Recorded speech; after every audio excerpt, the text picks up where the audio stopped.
성부와 성자와 성령의 이름으로 아멘. 예수님과 어머니 하나 되신 성심을 통하여 아버지 뜻 안에서 기도드립니다.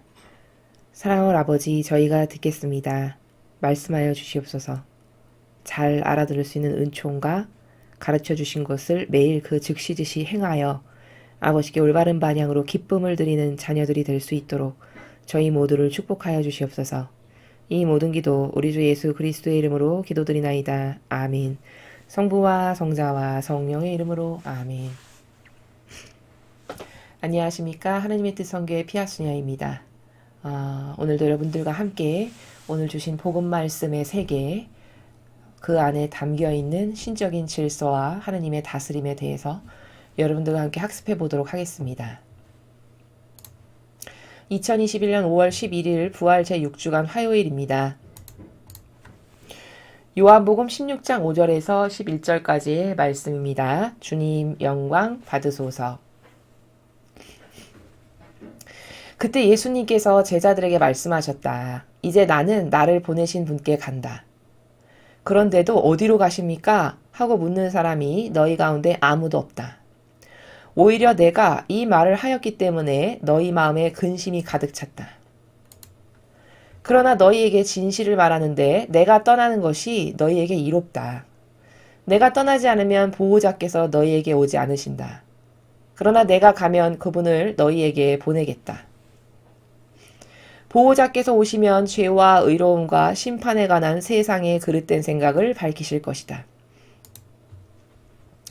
그들이 죄에 관하여 잘못 생각하는 것은 나를 믿지 않기 때문이고, 그들이 의로움에 관하여 잘못 생각하는 것은 내가 아버지께 가고 너희가 더 이상 나를 보지 못할 것이기 때문이며, 그들이 심판에 관하여 잘못 생각하는 것은 이 세상의 우두머리가 이미 심판을 받았기 때문이다. 주님의 말씀입니다. 그리스도님 찬미합니다.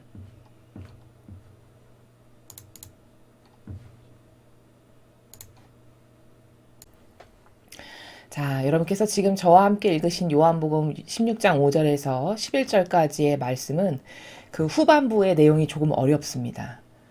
이제 그 부분을 설명을 드릴 때 여러분들께서 좀 더 주의를 기울여서 이셔가지고 들으셨으면 좋겠습니다.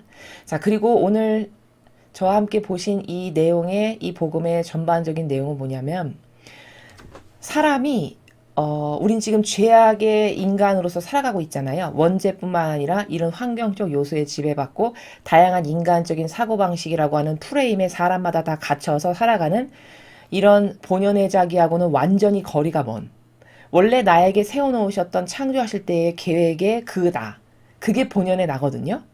즉 아담과 하와가 선악과를 따먹어서 변질되기 이전의 상태, 그 고유성으로 창조된 나, 그 나를 똑바로 구현하고 살아가는 사람이 지금 이 지구상에 없다라고 보는 겁니다.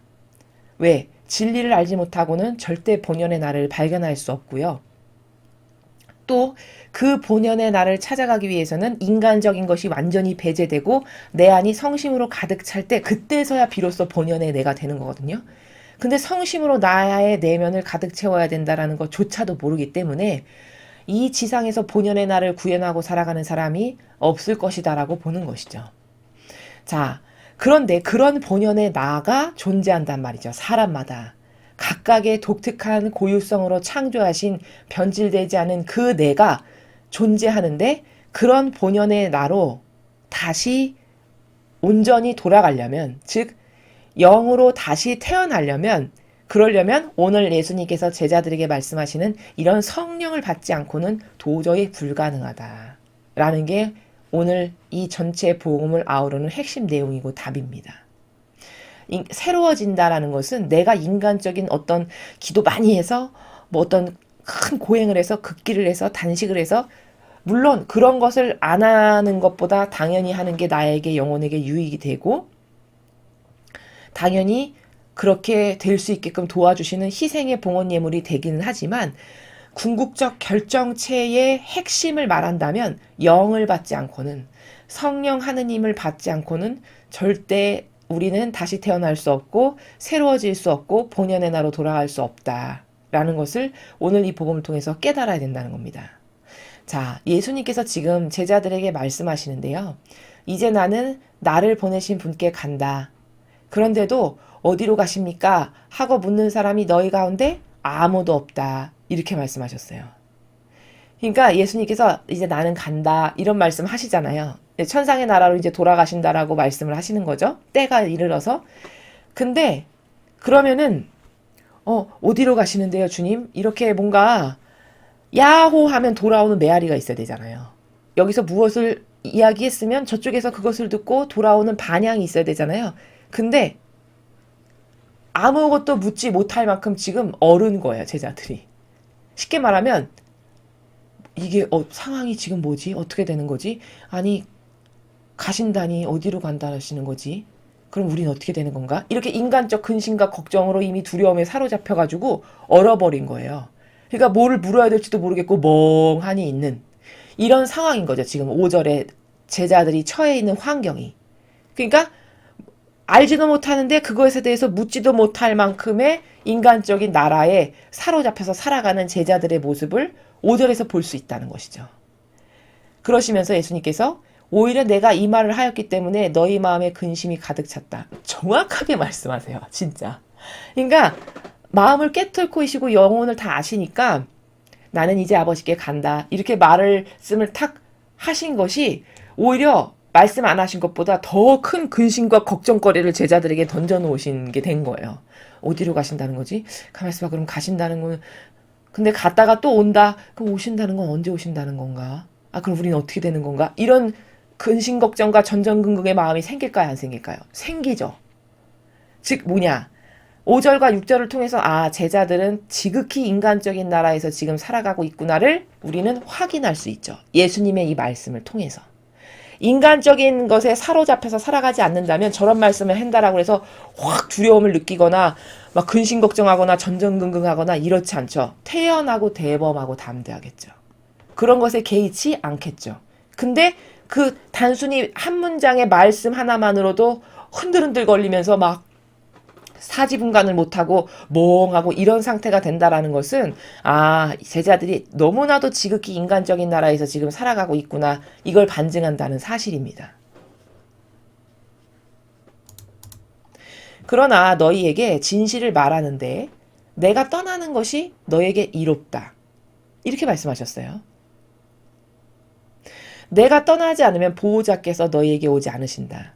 그러나 내가 가면 그분을 너희에게 보내겠다. 자, 얘들아, 내가 간다니까 도대체 어디로 가신다는 거야? 사라지신다는 건가? 또 다시 오신다는 건 또 뭐야? 확 마음에 그런 근심이 엄습했어요. 근데 예수님께서는 지금 본질에서 말씀하시고 제자들은 그것을 인간적 기호의 육의 경향의 나라에서 듣고 있죠. 그러니까 이게 코드가 안 맞아요, 지금. 차원의 나라가 완전히 달라요. 그러니까 예수님께서는 계속 그 차원에서 말씀을 하시는 거예요. 그러니까 얘들아, 사실은 내가 진실을 말하는데 내가 너희들한테서 떠나서 아버지 나라에 가는 게 너희들에게 훨씬 이득이란다. 이런 말씀이세요. 이득은 무슨 이득이야? 예수님하고 같이 있는 게 이득이지. 제자들은 그것밖에 없잖아요. 그 관점밖에는.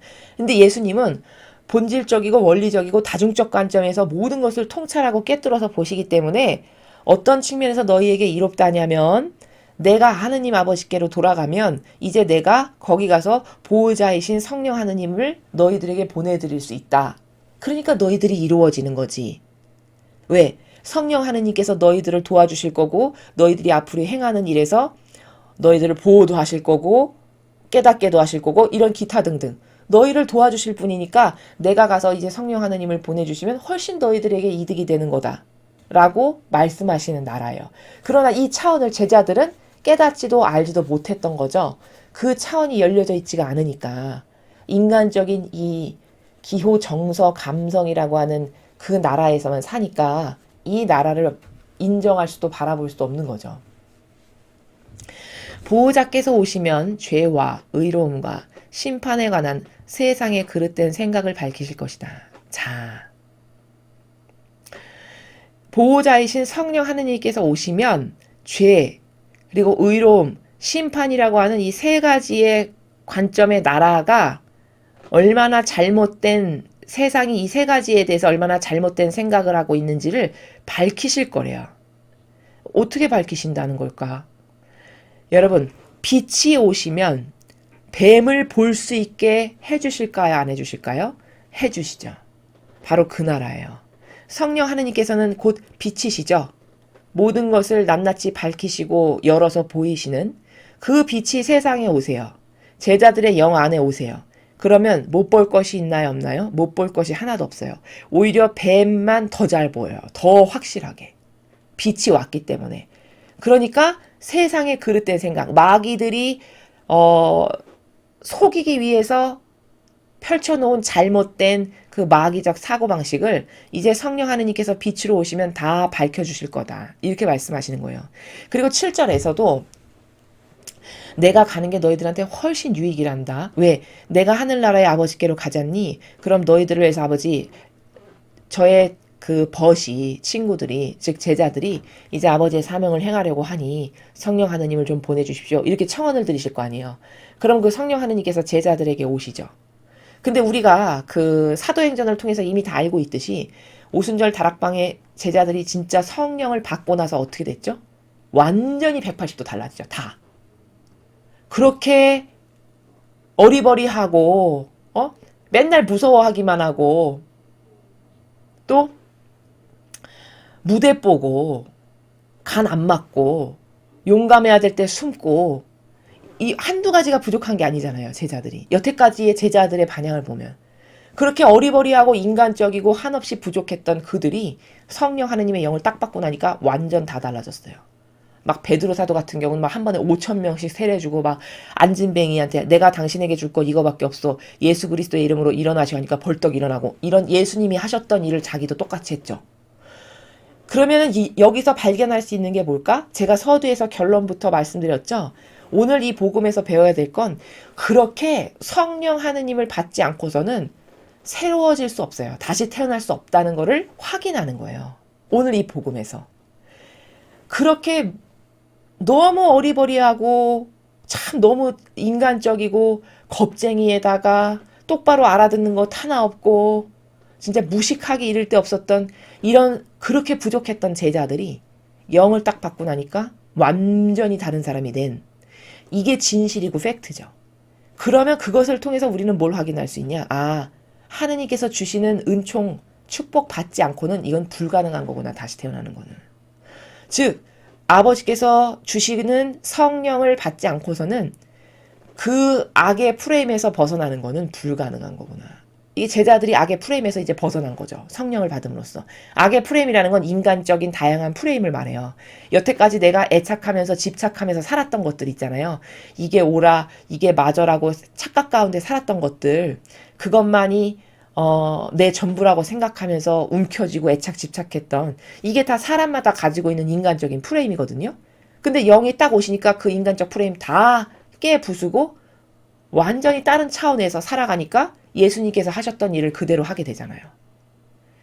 그럼 발견할 수 있는 원리는 뭐냐? 아, 우리도 영을 받지 않고는 새로 태어나는 건 도저히 불가능하구나. 고로 하느님께 저도 이런 제자들처럼 성령을 주십시오. 그래서 본연의 저를 찾고 완전히 다시 태어날 수 있는 은총을 저에게도 축복해 주세요. 이런 갈망의 기도를 드릴 필요가 있다는 거죠. 또한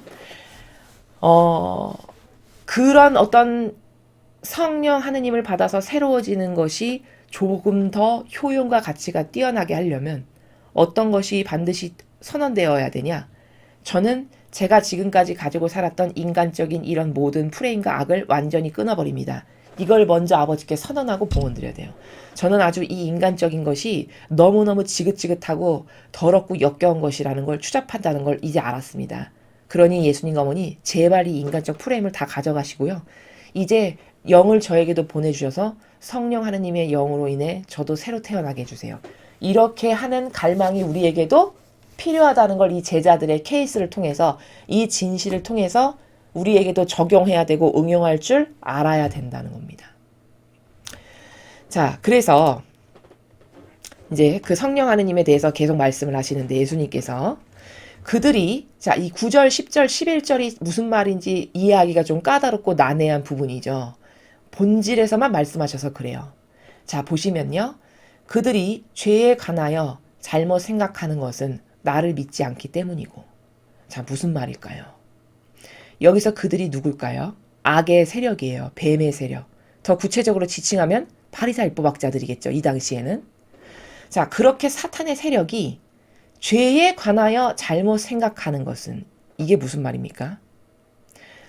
자기들은 죄가 없고 깨끗하고 죄인이 아니라고 생각하는 게 그들이 죄에 관하여 잘못 생각하는 거죠. 바로 그 부분을 말씀하시는 거예요. 그들이 나는 깨끗하고 의롭고 흠없는 사람이고 나처럼 모범은 없고 이렇게 죄에 대해서 잘못 생각하는 것은 나를 믿지 않기 때문이고 예수님을 믿지 않으니까 죄가 무엇인지 그들이 모른다라는 거예요. 만약에 예수님을 믿었어. 그럼 예수님께서 말씀하신 죄의 기준을 가르쳐 주시는 나라가 있잖아요. 이런 게 죄고 이런 게 죄고. 예수님은 이렇게 말씀하시잖아요. 차라리 너희보다 세리, 창녀, 죄인, 이런 아픈 병자들 이런 사람들이 더 아버지 나라에 빨리 간다. 이렇게 다 말씀하시죠. 그러니까 뭐가 더 역겨운 죄인지를 모르는 거죠. 바리새인법학자들이. 그건 뭘까? 예수님이 그렇게 말씀을 해주셨지만 그런 예수님을 믿거나 신뢰하지 않으니까 예수님이 말씀하시는 죄의 나라가 무엇인지를 모르는 거예요. 그러니까 얼마나 착각 속에 살아가냐면 죄에 관하여 잘못 생각한다. 자기가 죄인인지를 모른다. 죄인 중에서도 가장 악랄하고 악독하고 역겨운 죄인이 바리새인법학자인데 자기들이 그런 죄인인지를 모른다라는 것을 구절에서 말씀하시는 거예요. 요런 화법의 나라에서 말씀하시는 거죠. 그 다음 두 번째, 그들이 의로움에 관하여 잘못 생각하는 것은 내가 아버지께 가고 너희가 더 이상 나를 보지 못할 것이기 때문이며. 자, 이거는 도대체 또 무슨 말씀이실까? 자, 이 사탄의 세력이, 뱀의 세력이 의로움에 대해서 착각하는 것은 즉 의로움의 결정체가 예수님이시죠. 그렇죠. 의로움의 모범이 예수님이세요. 결정체와 모범이신 예수님께서 아주 비참하게 매맞고 핍박받고 결국에는 돌아가셨잖아요. 그래서 이제 아버지께로 가실 거잖아요. 이게 의로움의 완성이라는 거예요. 근데 그들은 사탄의 세력은 마귀의 세력은 이 바리사이들은 예수님이 그렇게 수많은 핍박과 모욕을 받으시고 돌아가셔서 아버지께로 가시는 이게 의로움이라고 생각하냐? 아니죠. 아유 망했네. 그러게 뭐 그렇게 예언자며 메시아며 그렇게 잘난 척하면서 뭐 자기가 하느님의 아들이라고 그러더니 결국 저렇게 엄청난 고통받고 온갖 치욕과 다 받더니 죽어버렸네. 이렇게 생각한다는 거죠. 근데 진짜 의로움의 결정체로 완벽한 의로움을 완성하신 것이 예수님의 한평생의 그 삶에 특히 순환과 부활을 통해서 예수님의 의로움이 완벽하게 완성되신 거예요. 결정체 자체예요. 순환과 부활이. 그럼 의로움은 그거다. 예수님과 같이 그렇게 살고 그런 목적으로 돌아가시고 희생하셔서 그래서 다시 부활하시는 이게 의로움의 결정체고 승리의 증거다라는 것이 바로 그것이 의로움인데 그들은 의로움에 관해서 잘못 생각한다는 거죠. 왜? 돌아가시고 없어져 버리셨어. 그래서 더 이상은 제자들이 예수님을 보지 못하는 이 현실만을 보고 아이고 쯧쯧쯧 그렇게 비참하게 하고 죽고 자기 하나도 못 살리는 게 무슨 메시아고 그리스도야. 그게 무슨 의로움이야. 이렇게 생각한다는 거죠. 그러니까 의로움이 뭔지 모른다는 거예요. 이 사탄의 세력이. 자, 그 다음 마지막. 그들이 심판에 관하여 잘못 생각하는 것은 이 세상의 우두머리가 이미 심판을 받았기 때문이다. 자, 마지막 말씀 무슨 뜻일까요? 그들이 역시 사탄의 세력이, 뱀의 세력이, 즉 바리새인법학자의 세력이 심판에 관하여 잘못 생각하는 것은 이들은 또 심판은 어떻게 잘못 생각하고 있나요?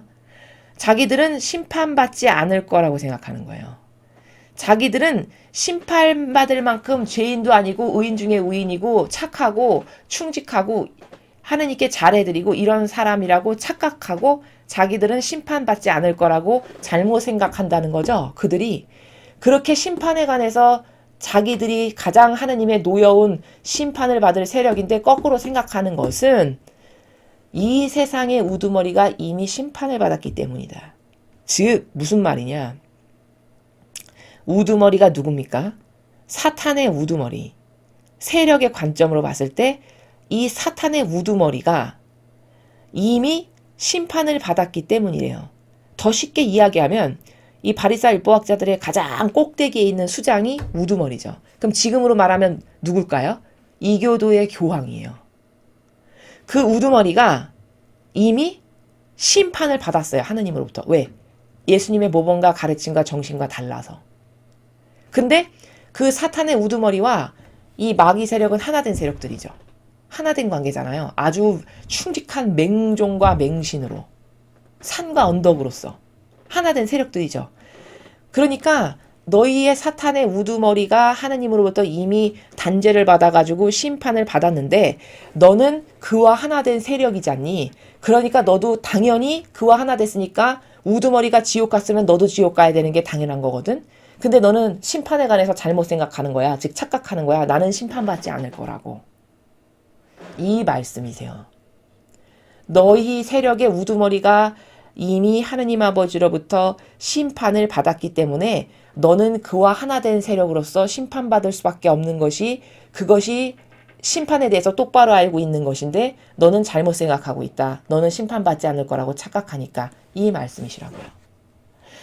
자, 그러면 9절, 10절, 11절에서 말씀하신 이렇게 악의 세력이 죄의 의로움, 심판에 대해서 똑바로 알아듣지 못하고 거꾸로 알고 있는 것은 나는 그렇지 않아. 그런 세력하고는 예외지, 별개지. 그렇게 착각 가운데 살아간다라는 걸 지금 말씀하시는 거거든요. 근데 왜 이들이 이렇게 심각한 착각의 존재가 되었느냐? 그것은 11절에 말씀하신 것처럼 이들이 이미 그 마귀의 우두머리 세력과 완전히 용해되고 하나 된 세력이다가 보니까 그런 마귀적 사고방식밖에는 할 수가 없는 거예요. 죄에 관해서도 뭐가 죄인지도 모르고 의로움이 뭔지도 의로움이 어떤 건지도 모르는 이런 심판은 더더욱 몰라서 자기가 심판의 완전히 대상인데 자기는 예외 더 너무나도 모범적인 거라고 착각하는 이런 사고방식으로 지금 사탄이 살아간다라고 말씀하시는 거거든요. 이렇게 점잖게. 근데 그들은 왜 그런 사고방식밖에 할 수 없냐? 이미 세상의 우두머리가 심판을 받았기 때문에 그 심판받은 우두머리와 너는 하나 됐기 때문에 너의 사고방식은 그렇게 마귀적 사고방식밖에는 할 수 없음을 9절, 10절, 11절에 걸쳐서 말씀하시는 겁니다.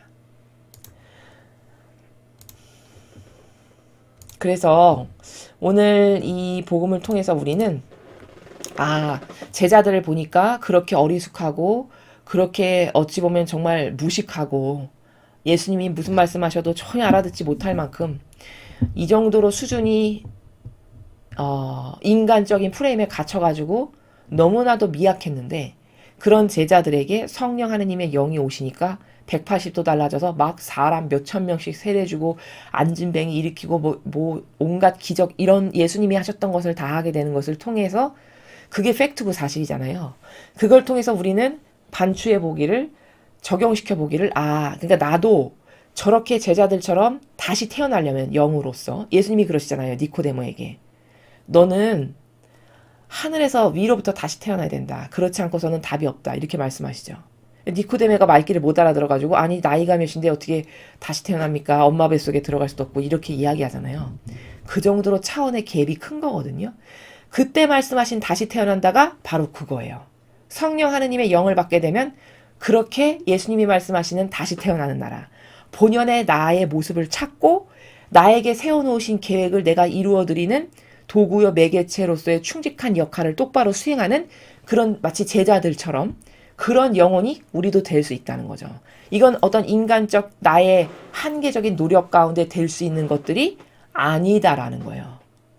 그거를 깨닫고 우리도 먼저 나의 그 인간적인 나라에서 한평생 살았던 모든 죄악을 철저히 회개하고 뉘우치고 진심으로 이것을 끊어버립니다를 아버지 앞에서 선언하신 다음 그리고 저에게도 하오니 성령 하느님을 보내주셔서 새로 태어나고 싶습니다. 저에게 아버지께서 세워놓으신 계획을 충직하게 이루어드리는 그런 새로운 영혼으로 저도 태어나게 해주세요. 이렇게 갈망의 기도를 여러분께서 드리시는 것이 오늘 이 학습을 하시고 난 다음에 여러분께서 하실 수 있는 실천하실 수 있는 방법이다라는 것을 말씀드립니다.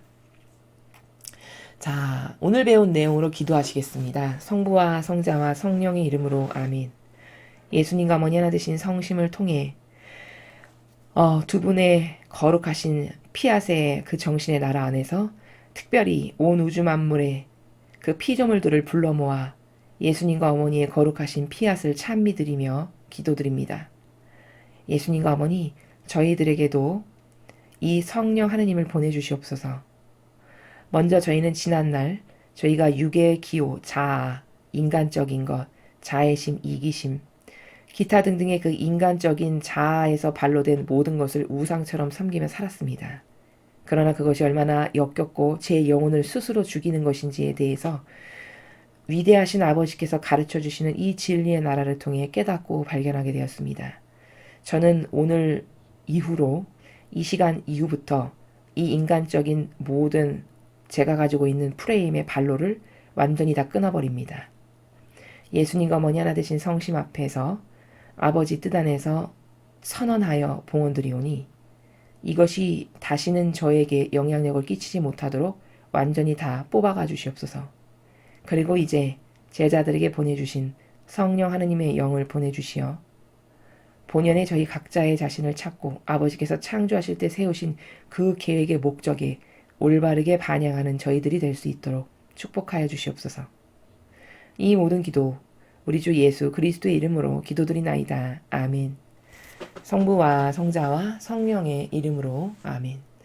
이상으로 2021년 5월 11일 부활제 6주간 화요일 복음 해설을 마치겠습니다. 감사합니다.